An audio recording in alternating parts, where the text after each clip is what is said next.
नमस्कार दोस्तों, CA foundation economics chapter number 3। दोस्तों ये जो नोट्स में से मैं आपको पढ़ाने वाला हूँ बहुत ही इंपॉर्टेंट ये नोट्स है और आपके जो भी मॉड्यूल है उसको भी बहुत अच्छी तरीके से कवर किया गया है। अब जब ये चैप्टर आता है सर तो हम लोगों को, मैं आपको एक बात बता दूं, जो प्रोडक्शन फंक्शन से रिलेटेड हम बात करेंगे। पहले तो इसमें वो वाली बात है, जैसे मैं जूम करूं तो आपको स्क्रीन पे अच्छा दिखेगा कि प्रोडक्शन एक्चुअली क्या प्रोसेस है, उसमें क्या क्या फैक्टर्स ऑफ प्रोडक्शन यूज होते हैं, लैंड, लेबर, कैपिटल, एंटरप्रेन्योर, जैसे कि आप यहाँ पे देख रहे हो। ये चैप्टर पहला यूनिट में आपको बताऊंगा कि पहले तो उन्होंने ये समझा है कि मीनिंग ऑफ प्रोडक्शन क्या है, और मॉड्यूल में ना बहुत ज्यादा अननेसेसरी चीजें भी दी हुई है, मतलब घुमा फिरा के एक चीज को 4 बार कहा गया है। तो यहाँ पे वो सॉर्टेड रख के आपको बताया गया है कि पेपर में वही से जितना इंपॉर्टेंट है वो चीज यहाँ पे डेफिनेटली कवर की गई है। फिर सर प्रोडक्शन इकोनॉमिक के सेंस से क्या कहते हैं, इसे क्रिएशन ऑफ यूटिलिटी। अब ये क्या है मैं समझाऊंगा। ये अजम्पशन रहेगा कि आपका 12th में कोई भी इकोनॉमिक्स नहीं हुआ था, मतलब हर एक चीज को मैं ट्राई करूंगा डिटेल में समझाऊं कि आप यही वीडियो देखो तो भी आपको समझ जाए और कोई भी डाउट आपको ना आए करके। फिर हम देखेंगे फैक्टर्स ऑफ प्रोडक्शन, जिसमें है लैंड, लेबर, कैपिटल, ठीक है। फिर यहाँ पे एक्चुअली ज़्यादा कि वक्त लग जाता है। मॉड्यूल में भी आप देखोगे जब आप खुद सेल्फ स्टडी करोगे या पढ़ोगे तो कैपिटल में capital formation, stages in capital formation process, ये अच्छे से हमको समझना है। और फिर लास्ट फैक्टर है दैट इज एंटरप्रेन्योर। और एंटरप्रेन्योर का भी एक बहुत लंबा इतिहास, मतलब यहाँ पे ना बहुत लंबी सारी बातें की हुई है कि एंटरप्रेन्योर एक्चुअली उसके फंक्शंस क्या है, एंटरप्रेन्योरशिप के ऑब्जेक्टिव क्या है, उसके कंस्ट्रेंट क्या है, क्या क्या प्रॉब्लम्स है जो उस ऑब्जेक्टिव को अचीव करने में हमें आते हैं, एंड लास्ट में कि एंटरप्राइज के क्या क्या प्रॉब्लम्स है। तो ऐसे करके ये चैप्टर आपका ये वाला यूनिट खत्म होता है, जिसमें आपको बहुत ज्यादा कंसेप्चुअल पार्ट नहीं है, हाँ, लेकिन पढ़ना बहुत है। हाथ के 12-15 मार्क्स अगर आपने कर लिया तो दोस्तों मेरे साथ ये सेशन आप एंड तक देखिए, जितनी बातें इंपॉर्टेंट है सब यहाँ पे कवर की है, सारा मॉड्यूल अपना है। बट अब धीरे धीरे करके आएंगे। 3 पार्ट में इस यूनिट को हमने, इस चैप्टर को हमने डिवाइड किया है। पहला the concept of production and factors of production, क्या क्या इंपॉर्टेंट कंसेप्ट है। दूसरा द प्रोडक्शन फंक्शंस, ये इंपॉर्टेंट है, ये कुछ नया है, ये कुछ दिमाग लगाने जैसा है, करेंगे। और तीसरा law of variable proportion. D segment में अगेन छोटू सा एक आपका पार्ट है रिटर्न टू स्केल, ये बहुत ही हल्का फुल्का पार्ट है, हो जाएगा और यहां से सवाल आते हैं, मैं आपको सब समझा दूंगा। बट आपको सारे लेक्चर स्टार्ट टू एंड देखने हैं करके, इतनी ही एक रिक्वेस्ट है। चलो तो बिना समय गवाए हम शुरू करते हैं सबसे बेसिक चीज से, जो पहला पार्ट है जिसमें टाइम लगेगा, बट हर एक चीज कीजिए फूकट के मार्क्स है सर, ऐसे समझिए। ओके सर और मैडम, चलो आपका स्क्रीन पे ध्यान होना चाहिए, हर एक चीज में रीड करूंगा और उसे समझाने की कोशिश करूंगा जहां पे जरूरत है कि हम इजीली नहीं समझ पा रहे। हम पहले बात कर रहे हैं प्रोडक्शन की। According to James Bate and J.R. Parkinson, production is the organized activity of transforming resources in the finished product in the form of goods and services. And the objective of production is to satisfy the demand of such a transformed resources. तो क्या कहा sir कि what is production? उन्होंने कहा कि एक organized activity है जो क्या करती है, resources को ट्रांसफर करती है, ट्रांसफॉर्म करती है किसमें, फिनिश गुड्स में। तो इसे हम क्या कहेंगे, इसे हम कहेंगे प्रोडक्शन, राइट। आगे जाते हैं।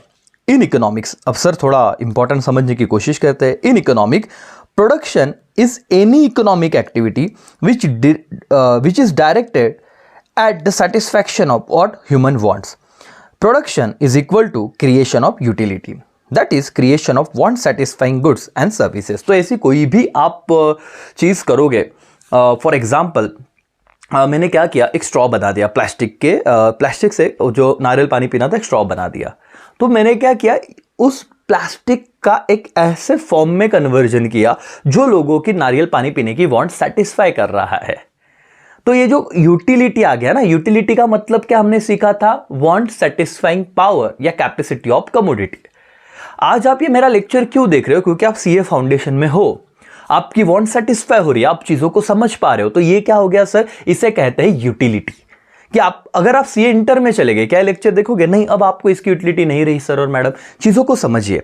नाउ प्रोडक्शन, क्रिएशन, चलो ये तो समझ गया सर। अब ये अलग अलग चीजों को मैं बताऊंगा। क्रिएशन ऑफ यूटिलिटी आपको समझ गया कि सर लकड़े का, जैसे एक एग्जांपल आपको देता हूं, ध्यान दीजिएगा सर, ये ट्री है, राइट। इसका वैसे तो कोई मतलब डेफिनेटली अलग अलग यूज है, लेकिन मैं क्या करता हूं, इस वुड को लेके आता हूं और बेंचेस बना देता हूं। अब मैंने या टेबल बना देता हूं या चेयर बना देता हूं। तो मैंने क्या किया, जब वुड को फॉर्म यूटिलिटी कहते हैं, आगे हम पढ़ेंगे, दिया हुआ है। जब वुड को मैंने चेयर में कन्वर्ट कर दिया तो इसकी यूटिलिटी हो गई, right, and that is called creation of utility. Production, creation or addition of the value in the form of goods and services. For example, production of car by manufacturer, selling vegetable by vendor, work of services provide like doctor, lawyer, teachers, actor, इनको सब हम production कह सकते हैं। Yes sir, services को भी हम production कह सकते हैं, तो अंडरलाइन कर लीजिए सर। यहाँ तक ऐसे नहीं लगता कि आपको सर ऐसे कोई बड़ी बात नहीं थी कि जिसे समझना बहुत ज़्यादा मुश्किल है, ईजिली समझ रहा था, राइट, बट इस चैप्टर में पढ़ना पड़ता है, एंड तक जाना पड़ता है, तो जाके चीज़ें सॉर्टेड है सर। अब देखो सर और मैडम, एक चीज़ तो समझ गई, प्रोडक्शन मतलब क्या, creation of what, utility. Now आगे जाता है, the major process by which utility can be created added for what, gaining satisfaction. तो उन्होंने कहा कि फॉर्म यूटिलिटी है, प्लेस यूटिलिटी है, टाइम यूटिलिटी है, और क्या है सर, आप देखो तो पर्सनल यूटिलिटी है। अब चीज़ों को मैं समझाऊंगा, ये मॉड्यूल का ही पार्ट है। What is form utility, example पहले बता दूं, क्या है सर, देखिए, making table and chair from would, making ornaments from gold, silver etcetera, इसे क्या कहते हैं, फॉर्म यूटिलिटी। कि आप किसी एक पर्टिकुलर चीज का साइज शेप चेंज करके उसे यूजेबल बना रहे हो। For example, form utility refers to physically changing the form of natural resources. Wood तो सर एक नेचुरल रिसोर्स था, उसका हमने क्या कर दिया, फिजिकली उसका फॉर्म ही चेंज कर दिया, उसको चेयर बना दिया जो बैठने के लिए अब काम में आ रहे, बेंचेस बना दिए जो बच्चों को बैठने के लिए काम में आ रहे हैं। जब आप फिजिकली कि उसका जो फॉर्म है वही चेंज कर देते हो नेचुरल रिसोर्स का, इसे क्या कहते हैं, फॉर्म यूटिलिटी कहते हैं।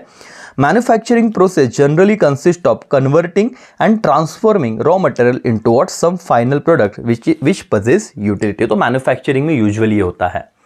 अब आप देखोगे कि आप कोई भी चीज़ ले लीजिए, राइट, जब ये स्क्रीन भी बना होगा, क्या ये ऐसे ही था, क्या नहीं सर, बहुत सारे रिसोर्सेज को लिया गया, अटैच किया गया, चीज़ों को जोड़ा गया, तोड़ा गया, मरोड़ा गया, जो भी है सर, और इससे स्क्रीन बन गया। तो क्या था, मैन्युफैक्चरिंग में यूजुअली कौन सा यूटिलिटी आता है, फॉर्म यूटिलिटी। जब आप किसी नेचुरल प्रोसेस का साइज शेप चेंज कर देते हो कि यूजफुल चीज़ बनाने के लिए। अब प्लेस यूटिलिटी, अब देखते हैं सर प्लेस यूटिलिटी क्या है।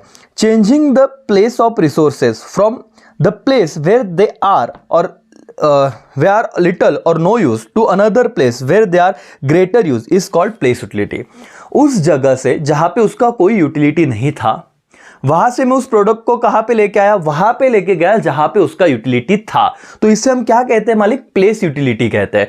ध्यान से समझिए, व्हाट इज प्लेस यूटिलिटी, कि आप क्या कर रहे हो, किसी एक प्रोडक्ट को, जैसे कि एग्जांपल में बता दूं, extraction from earth, removal of coal, minerals, gold, other metal from what mines and what supplying them to market, moving or distribution from place of production to the market, मतलब जहाँ पे लोग खरीदेंगे। सर ये तो चीज़ है ना, जैसे जम्मू कश्मीर से जो एप्पल है वो ज़्यादा डिमांड है एप्पल का बाकी के स्टेट्स में, तो वहाँ पे तो ज़्यादा उसको भाव नहीं मिल रहा, लेकिन जैसे वो चीज़ कश्मीरी एप्पल आया महाराष्ट्र में, उसका लोग ज़्यादा पैसे देने लगे। तो क्या हुआ, प्लेस चेंज हुआ तो यूटिलिटी बढ़ गया। 12 में एक छोटा सा एग्जांपल हुआ करता था, वुलन क्लोथ। मुंबई जैसे एरिया में बहुत ज़्यादा गर्मी रहती है, तो वहाँ पे वुलन क्लोथ का इतना डिमांड नहीं है, लेकिन वही कपड़े अगर मनाली भेज दो तो ना, जहाँ पे बर्फ़ गिर रहा है, ठंडी बहुत है, तो उसका क्या हो जाएगा, डिमांड बढ़ जाएगा। इसे कहते हैं प्लेस यूटिलिटी, कि मुंबई में भी कॉटन क्लोथ्स का डिमांड होना चाहिए, बट इतना नहीं है सर, बहुत ज़्यादा वहाँ पे ह्यूमिडिटी है ना, गर्मी है, तो अब क्या करेंगे, उस चीज़ को वहाँ पे भेजो जहाँ पे उसकी ज़रूरत है, तो ज़्यादा डिमांड हो जाएगा। क्यों, क्योंकि उसका यूटिलिटी बढ़ गया, why, just because of place change किया। इसे कहते हैं place utility. Time utility, time utility created making goods and services available at the time when they are not normally available. For example, storing harvested food grain for use of till next harvest. आपको एक बता दो, मेरा example, मतलब मैं अपन ने जो 12th में पढ़ा था वो एम्ब्रेला या फिर ब्लड जो होता है, देखो रक्त पेढ़ी अपन त्याला म्हणतो, ब्लड बैंक, तो सर वो भी तो टाइम यूटिलिटी का ही है कि जब ज़रूरत है तब हमको वो ना चीज़ मिल रही है। That is best example of time utility. वैसे तो ब्लड बैंक में ब्लड पड़ा है, लेकिन किसी का एक्सीडेंट हो गया, बहुत खून बह गया, तो अब क्या करते हैं सर, वो टाइम पे वो चीज़ काम में आ रही है, जैसे एम्ब्रेला। सीजनल बिजनेस है सर, बारिश में यूजुअली लोग ज्यादा यूज करते हैं, लेकिन बारिश का सीजन गया, ठंडी में तो नहीं लेके घूमेंगे, तो इसे स्टोर करके रखेंगे और जब जरूरत है तब निकालेंगे। Time utility. Personal utility involve making use of personal skill in the form of service, जैसे doctor, chartered accountant, interior designer, decorator, event organiser, ये पर्सनल यूटिलिटी में आ जाता है। सो कंक्लूजन क्या निकालेंगे sir? Production is equal to creation of form utility, place utility, time utility, personal utility और all four utility together. तो ये वर्ड अंडरलाइन करना, क्रिएशन ऑफ। तो प्रोडक्शन क्या है सर? इन सब यूटिलिटी को जो हम क्रिएट कर रहे हैं, वो फॉर्म हो, वो टाइम हो, वो प्लेस हो, वो पर्सनल हो या चारों टुगेदर हो, इसे हम कहते हैं प्रोडक्शन। प्रोडक्शन समझा मालिक? अब तक हमको लगता था सर चीज़ों को ना क्या कर दो, फैक्ट्री में डाल दो, चीज़ों को बना दो, उसे हम प्रोडक्शन कहेंगे। ऐसा नहीं है सर। प्रोडक्शन यूटिलिटी अब आपको आई होप थोड़ा बहुत समझने लगा होगा। अब हम जाते हैं आगे, that is factors of production. और ये तो 12वीं में हमने पढ़ाई था। फैक्टर्स ऑफ प्रोडक्शन क्या होता है देखते हैं। Productive resources required to produce goods और services, they are classified as under, पहला नेचुरल रिसोर्सेज और दूसरा ह्यूमन रिसोर्सेज। अब नेचुरल रिसोर्सेज में वैसे तो हमको पता है कि 4 फैक्टर्स ऑफ प्रोडक्शन है। ध्यान से देखिए स्क्रीन पे, कौन से? एक है लैंड, दूसरा है लेबर, तीसरा है कैपिटल और चौथा है क्या? एंटरप्रेन्योर। ये क्या है? 4 फैक्टर्स ऑफ प्रोडक्शन। इसमें से नेचुरल रिसोर्स कौन सा है सर? तो ये वाला नेचुरल रिसोर्स है। कौन सा? लैंड। बाकी सब कौन से रिसोर्सेस में आ जाएंगे सर? ह्यूमन रिसोर्सेस में, लेबर, कैपिटल, एंटरप्रेन्योर, जो स्किल एबिलिटी की बात है। ठीक है सर। अब ये तो हो गए फैक्टर्स ऑफ प्रोडक्शन, लेकिन हर फैक्टर को कुछ रिवॉर्ड मिलता है। जैसे लैंड पे जो रिवॉर्ड मिलता है उसे हम क्या कहते हैं? आप इंसेंटिव कहिए या रिवॉर्ड कीजिए, उसे हम क्या कहते हैं सर? रेंट। जो लेबर पे रिवॉर्ड मिलता है उसे हम क्या कहते हैं? वेजेस। इस पे छोटे एमसीक्यूज आ सकते हैं। अब ये देखो कितनी सिंपल बात है, तो 12th में सबने पढ़ा हुआ है, बट अपने पढ़ाई का पार्ट हम डेफिनेटली करेंगे सर। कैपिटल पे जो रिटर्न मिलता है उसे क्या कहा जाता है? इंटरेस्ट। और एंटरप्रेन्योर को जो प्रॉफिट रिटर्न मिलता है उसे कहा जाता है प्रॉफिट। तो आप देखिए कि ये जो बातें हैं ना, क्या रेंट, वेजेस, इंटरेस्ट, ये फिक्स नेचर के है और प्रॉफिट कभी ज्यादा होगा कभी कम होगा, तो वेरिएबल नेचर का है। तुम्हारा एक चार्ट में बहुत सारे एमसीक्यूज कवर हो गए। पहले तो लैंड पे क्या रिटर्न मिलेगा? रेंट। लेबर पे वेजेस, कैपिटल पे इंटरेस्ट, एंटरप्रेन्योर पे क्या मिलेगा? प्रॉफिट। जबकि लैंड, उसके बाद लेबर, उसके बाद कैपिटल, इस पे जो रिवॉर्ड मिल रहा है वो फिक्स नेचर का है, और जो एंटरप्रेन्योर को रिवॉर्ड मिल रहा है वो क्या है? वेरिएबल नेचर का है। तो इतना अगर छोटा मोटा एमसीक्यूज आया तो आप ध्यान में रखिएगा करके। चलो बताइए दोस्तों, कितने फैक्टर्स ऑफ प्रोडक्शन है? There are 4 factor of production. Land, labour, capital, entrepreneur. Rewards की बात करते हैं। लैंड पे क्या रिवॉर्ड में मिलता है सर? एज अ रिवॉर्ड क्या मिलेगा? रेंट। लेबर को वेजेस, कैपिटल पे इंटरेस्ट और एंटरप्रेन्योर को प्रॉफिट। अच्छा, कौन सा वेरिएबल है इसमें से? Profit, reward, right. तो ये सारी चीजें आप ध्यान दीजिए। पता नहीं इंस्टीट्यूट आपको सिली एकदम छोटा हल्का फुल्का क्वेश्चन पूछेगा और वहां पे आप क्लीन बोल्ड हो सकते हो। ओके सर और मैडम, अब आगे बढ़ते हैं थोड़ा। लैंड, अब लैंड तो हमने देखा, अब इसके फीचर्स देखने हैं। फीचर्स क्या है समझते हैं। Meaning, in economic land refers to all free gift of nature. Underline करना। इकोनॉमिक्स में लैंड का मतलब क्या है सर? जितना भी नेचर के द्वारा फ्रीली अवेलेबल चीज है उससे हम लैंड में इंक्लूड कर देंगे। दिस इंक्लूड सॉइल, ठीक है, earth surface, natural resources, fertility of soil, water, air, natural जो भी वेजिटेशन एक्सेट्रा। तो आपको याद है एक डेफिनेशन हम 12 में पढ़ते थे, लैंड में on the surface, above the surface and below the surface. तो अबोव द सरफेस की बात करूं तो एयर आ गया, ऑन द सरफेस की बात करूं वाटर आ गया, रिसोर्सेस मिनरल्स आ गए, गोल्ड आ गए, कोल आ गया। तो ये जो फ्रीली अवेलेबल है सर, इस सबको मैं क्या कहूंगा? लैंड। लेमैन लैंग्वेज को पूछा भाई लैंड मतलब क्या, वो कहेगा एक जमीन। लेकिन क्या ऐसा है क्या? नहीं sir, land refers to all free gift of nature, और यहां पे इसके एग्जांपल दे चुके हैं। आगे जाते हैं सर, फीचर्स ऑफ लैंड, और एक तुम्हारा फैक्टर खत्म हो जाएगा। पहला फीचर, एमसीक्यूज आ सकता है इसलिए हम हल्के फुल्के तरीके पे उसको देखेंगे, ज्यादा डिफिकल्ट नहीं है। कि लैंड क्या है sir? It is a free gift of nature. दूसरा, land is fix in quantity. Yes sir, आप अपने देश की सरहद को नहीं बढ़ा सकते। ऐसा नहीं कि सर हाँ आप खरीदोगे वो बात अलग है, लेकिन जो आपने खरीदा हुआ पार्ट है क्या उसे ग्रो कर सकते हो क्या? ये पेड़ है क्या सर, रोज पानी डालेंगे वो पौधे जो बड़ा एक छोटे से पौधे का एक बड़ा वृक्ष हो जाता है क्या? ऐसे है क्या कि लैंड का 1 एकड़ का 10 एकड़ हो जाएगा? नहीं सर, ये फिक्स्ड है, वो ज्यादा आप बढ़ा नहीं सकते। जितना है अभी देश के पास उतना है, जब तक हम किसी पे अटैक करके किसी का लैंड ना एक्वायर कर ले। See, land is fixed in quantity, the supply of land is perfectly inelastic. देखो ये छोटे छोटे सवाल आ सकते हैं, कौन सा इनइलास्टिक है? Perfectly inelastic. याद आ रहा है दोस्तों? थोड़ा 2 मिनट इस पे डिस्कशन करूंगा।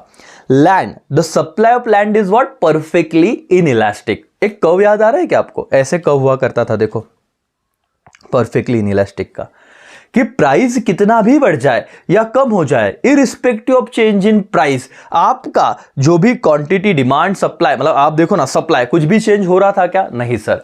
इसे क्या कहते हैं? परफेक्टली इनइलास्टिक, कि प्राइस के रिस्पॉन्स में कुछ हो ही नहीं रहा है करके। ठीक है, तो परफेक्टली इनइलास्टिक याद रखना। From the view point of entire economy, however, it is relatively elastic from the view point of. अच्छा सर, अभी क्या बात करते हैं कि दो, यहां पे एमसीक्यूज अगर बना तो कैसे होगा सर? ध्यान देखिए, ध्यान दीजिए करके, ये वाला पॉइंट याद रखना। व्यू पॉइंट, किसका व्यू पॉइंट? Entire economy. अगर हम पूरे इकोनॉमी की, इंटायर इकोनॉमी, अगर तुम्हारे एमसीक्यूज में ऐसे शब्द रहा, from the view point of entire economy, तो लैंड क्या हो जाएगा? Perfectly inelastic. बट अगर मैं बात करूं from the view point of individual firm, किसकी बात हो रही है? Individual firm, from the view point of individual firm, तो आंसर क्या हो जाएगा? Relatively elastic. भाई सर, क्योंकि इंडिविजुअल पर्सन तो जितना उसके पास पैसा उतनी जगह एक्वायर कर सकता है, बोलो यस और नो, लेकिन इकोनॉमी, इंटायर इकोनॉमी, देश की सरहद तो नहीं बदल सकती, तो उसके लिए सिर्फ उसके हिसाब से दैट इज बराबर है, परफेक्टली इनइलास्टिक। किसके हिसाब से? View point of entire economy. Land क्या है सर? परफेक्टली इनइलास्टिक, बट क्या व्यू पॉइंट किसका लिया? Entire economy. बट अगर मैं इंडिविजुअल फर्म की बात करूं तो लैंड क्या हो जाएगी? परफेक्ट, क्या? Relatively elastic. तो दोस्तों देखिए, छोटी सी बात थी और मैंने कहा इसीलिए अभी अभी आपको शायद फील हो रहा होगा, ये लेक्चर कर लीजिए, सब आपके ना दुख दर्द दूर हो जाएंगे सर। समझ रहा है? लैंड की अगर मैं बात करूं, फिक्स इन क्वांटिटी है, इसके 2 आंसर बन सकते हैं sir, perfectly inelastic, relatively elastic, लेकिन उसका व्यू पॉइंट आपको देखना पड़ेगा, इंटायर इकोनॉमी परफेक्टली इनइलास्टिक, और मैं इंडिविजुअल फर्म की बात करूं तो क्या रहेगा? Relatively elastic. Land is permanent, yes sir, ये अंडरलाइन कीजिए। It can not be destroyed और लॉस्ट, यस, लेबर से डिस्ट्रॉय हो सकता है, लॉस्ट हो सकता है ना, कैपिटल कम ज्यादा हो सकता है, लैंड कभी भी नहीं होगा, इट परमानेंट करके।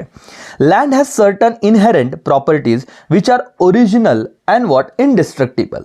The production power of soil is indestructible since its fertility can be restored even if it gets depleted after some use. Yes sir, कि अगर ये फार्मर्स को ज़्यादा पता होगा कि फर्टिलिटी कुछ लेवल के बाद अगर कम हुई ना, तो बहुत अलग अलग तरीके हैं कि लैंड की फर्टिलिटी वापस लेके आता है। तो सर ये एक बात है, इनहेरेंट प्रॉपर्टी से लैंड की कुछ है ना।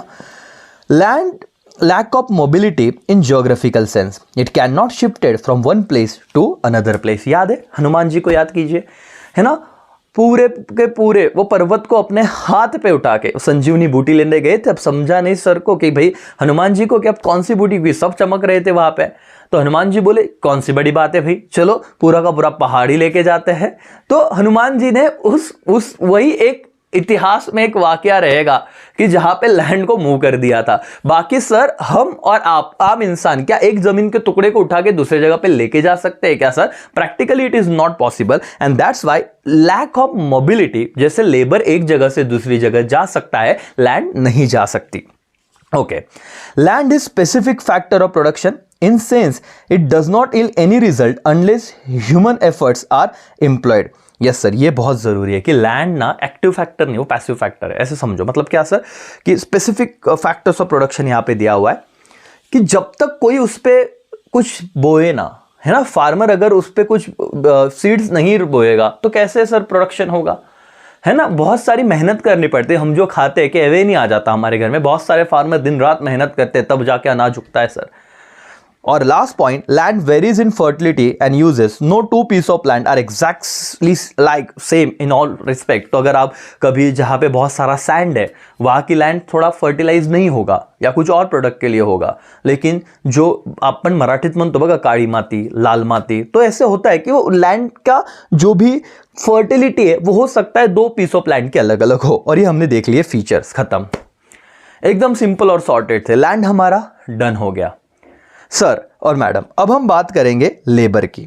अब लेबर में क्या ही बताओ, बहुत सारे सवाल आ सकते हैं। हमने लैंड में देख लिया और मुझे लगता है एक सबसे इंपॉर्टेंट था वो परफेक्टली इन इलास्टिक और रिलेटिवली इलास्टिक वाला, from the view point of entire economy and from the view point of individual. इतना याद रखना। लेबर, यस सर, लेबर की बात करते हैं। Labour refers to mental or physical exertion directed to produce goods or services and with the view to gain an economic reward। इसे क्या कहा जाएगा? लेबर कहा जाएगा। अंडरलाइन करना सर, यहाँ पे फिजिकल एक्सर्शन तो है लेकिन मेंटल एक्सर्शन भी है। अब मैं आपको पढ़ा रहा हूं, मैं मेरा दिमाग यूज कर रहा हूं सर, मैं मेंटल एक्सर्शन कर रहा हूं, क्या इसे मैं लेबर में काउंट कर लूंगा? Answer is yes. अच्छा सर, ये किस पॉइंट ऑफ व्यू से होना चाहिए? View to gain an economic reward. अगर मैं आपको पढ़ा के फीस ले रहा हूं तो इसे डेफिनेटली इकोनॉमिक रिवॉर्ड होना ही चाहिए सर और मैडम। सिर्फ फिजिकल और मेंटल एक्सर्शन जरूरी नहीं है। आपको अगर इसका मैं आंसर बताऊं तो देखिए दोस्तों कि जो मेड आते हैं अपने घर पे, जो सर्वेंट है, जो काम करने के बदले में पैसे लेते हैं, क्या उनको लेबर माना जाए क्या? तो आंसर इज यस सर, ये लेबर में आ जाएगा। लेकिन वही काम अगर कोई हाउसवाइफ करती है, हमारी मॉम करती है, जिसके वो कोई चार्जेस नहीं लेते, out of love and affection, क्या वो फिजिकल मेंटल एक्सर्शन हो रहा है उनका? हाँ, लेकिन क्या उन्हें पैसा मिल रहा है? ना। तो क्या इसे लेबर कहोगा? Not a labour. देखो सर, एक एमसीक्यूज है चैप्टर, ये समझ के मत छोड़ो कि सर जाऊ दिया इजी है, ना ना ना, इसके आप इंपॉर्टेंस को समझो, आप इसकी भावनाओं को समझो सर, बहुत ही इंपॉर्टेंट है। तो मैं अगर कहूं सर, सीए फाउंडेशन में बहुत जरूरी, एक सवाल यहां से उठ के आ सकता है, आपको पता है कि मेंटल एंड फिजिकल एक्सर्शन को लेबर कहते हैं, लेकिन बहुत बार बच्चे भूल जाते हैं क्या सर कि उसमें इकोनॉमिक गेन, रिवॉर्ड होना बहुत जरूरी है। तो फिर आपको अगर कहा कि सर जो घर काम किया जाता है, एक मेड, एक सर्वेंट कर रही है, उसके वो चार्जेस ले रही है, फिजिकल मेंटल एक्सर्शन है, हाँ, तो वहां पे वो लेबर है क्योंकि इकोनॉमिक रिवॉर्ड भी ले रही है। सेम घर काम हमारी मॉम कर रही है, राइट, कोई हाउसवाइफ कर रही है, तो क्या उधर फिजिकल मेंटल एक्सर्शन है? यस। क्या लेकिन वहां पे रिवॉर्ड है? नो। तो क्या है? लेबर है? आंसर इज नो, अगर हम इकोनॉमिक सीए फाउंडेशन कर रहे हैं सर। तो singing against payment of fees, कि सिंगर है सर, पेमेंट मिल रहा है तो गा रहे हैं, तो सर इसे मैं लेबर कहूंगा। बट सिंगिंग इन कंपनी और company of friend for sake of pleasure, तो इसे लेबर नहीं कहा जाएगा। देख लो, to have an economic significance labour must be done with the motive of some economic reward. So activities done out of pleasure, love and affection, खुद की hobbies है भाई, पैशन है, तो उसके लिए अगर किया तो उसे हम क्या कहेंगे? लेबर नहीं कहेंगे। और मैंने एग्जाम्पल आपको दे दिया। बाकी चीज़ें तो पढ़नी ही है, आप मॉड्यूल में से करोगे, आपको कहीं ना कहीं ये मिलेगा ही सर और मैडम, लेकिन ये चीज़ें आप जब मेरे साथ पढ़ रहे हो तो बहुत ज़्यादा आपकी इफेक्टिव हो जाएगी करके। आगे बढ़ते हैं सर। पहला तो ह्यूमन एफर्ट्स। अब क्या पढ़ रहे हैं हम लोग? फीचर्स पढ़ रहे हैं। किसके फीचर्स पढ़ रहे हैं? लेबर के। ध्यान से समझिए। पहला, labour involve human efforts with view to gain economic reward. हमको पता है sir, it is human efforts, और सबसे इंपॉर्टेंट फुकट नहीं, to gain some what economic reward. So human and psychological consideration come up with the context of labour. क्या perishable है क्या? यस। लैंड तो पेरिशेबल नहीं था सर, वो परमानेंट था। अब ये फर्क है सर, लैंड परमानेंट नेचर में जा रहा था, अब लेबर कहां पे आ रहा है? पेरिशेबल में आ रहा है। Labour is perishable since days labour loss can not be completely recovered, क्या subsequently whatever is loss in day can not be recovered wholly by extra work on the following day. So labour can not store, हम labour को store नहीं कर सकते। His laborer cannot store his labor for use at later time, hence labor is said to have no reserve price। yes, ये समझो sir, यहाँ पे दो शब्द आए, एक लेबरर और एक आया लेबर। अब मैं काम कर रहा हूं, मैं आपको पढ़ा रहा हूं, तो मैं लेबरर हो गया, और ये जो मैं काम कर रहा हूं इसे मेरा लेबर कहूंगा। समझो, लेबरर और लेबर क्या sir? Labourer can not store या सेव हिज व्हाट? लेबर। आज मैंने कोई काम नहीं किया ना, मुझे लगता है यार मैं कल डबल कर लूंगा, ना ना ना, आज का तो गया सर, वो तो पेरिशेबल खत्म, कल डबल करोगे, लेकिन शायद आज का करके कल करते तो और ज्यादा आगे जाते। अरे भाइयों बहनों समझ रहा है कि नहीं? दैट्स वाई मालिक पेरिशेबल इन नेचर मतलब क्या? बहुत बच्चों को दिक्कत आता है लेबरर और लेबर, क्योंकि इतना डिटेल में वो पढ़ना ही नहीं चाहते। अब ये चीज समझ लीजिए, क्या वो पेरिशेबल है? Answer is yes. Weak bargaining power. Since there is no reserve price, labor has weak bargaining power. However, labor law maintain labor welfare to certain extent. Yes sir, बहुत सारे कायदे बना के दिए हैं जो लेबर के फेथ में बात करते हैं, बट बार्गेनिंग पावर क्या है लेबर का? वीक है। Self source, labour is inseparable from the labourer himself. Yes sir, labour is inseparable from the labourer himself. अगर मैं बात करूंगा, अगर मैं पढ़ाऊंगा तो ही वो चीज होगी। मेरा काम कब बाहर आएगा? जब मैं काम करूंगा। सिंपल सी बात है सर।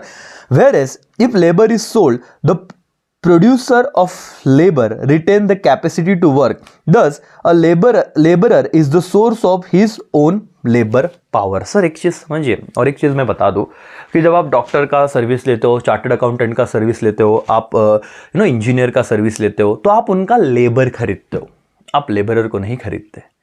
आपने मेरी सर्विस को खरीदा है, आपने मेरे टाइम को खरीदा है। अगर मैं टीचर की बात करूं तो आपने टीचर को ही नहीं खरीद लिया है। जैसे डॉक्टर को फीस दिया, बोले चल डॉक्टर घर पे आओ, अरे ऐसा नहीं। मतलब वो आप समझिए कि लेबर और लेबरर मतलब इनसेपरेबल है, लेकिन इन चीजों को आप थिन लाइन है, डिफरेंस को समझने की कोशिश कीजिए। Variation, labour may be classified skill and semi-skill and unskilled labor, sir.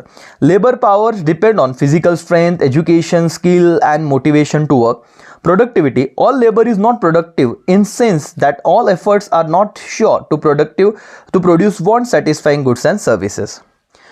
Peculiar relationship between labour, क्या है सर? पेक्यूलर मतलब पैसों से रिलेटेड, डायरेक्ट रिलेशनशिप देखते हैं। Generally supply of labour and wages rates are directly related as per general law of supply. So wages rate increase, labourer tend to increase, the supply of labour reduce by hours of leisure. ये तुमको याद है, law of supply किया था, और law of supply में ना ये एक लिमिटेशन के तौर पे आया था कि क्या हो रहा है कि जितना वेजेस बढ़ाओगे लेबर अपना काम बढ़ाएगा। तुम बोलोगे सर अब एक काम करो ना, हम आपको ना 15,000 देते पर स्टूडेंट, हमको पूरा इकोनॉमिक्स करा के दो। मतलब क्या बात है भाई, अब मैं 1 घंटे की जगह 4 घंटे पढ़ाने लगा। 10 बहुत हो गया, 4 घंटे पढ़ाने लगा एक क्लास के लिए। वैसे तो मैं 12-15 घंटे पढ़ा ही रहा हूं दिन भर, मैं 4 घंटे पढ़ाने लगा। अब क्या हुआ, मैं 4 आवर्स पढ़ा रहा हूं, मैं टीच कर रहा हूं। 1000 बच्चे आके 15,000 से मैंने बहुत कमा लिया। अब बच्चे वाले सर 50,000 लो, हमें सिखा दूंगा। नहीं भाई, मैंने जितना कमाना था कमा लिया, अब इच्छा नहीं होती है।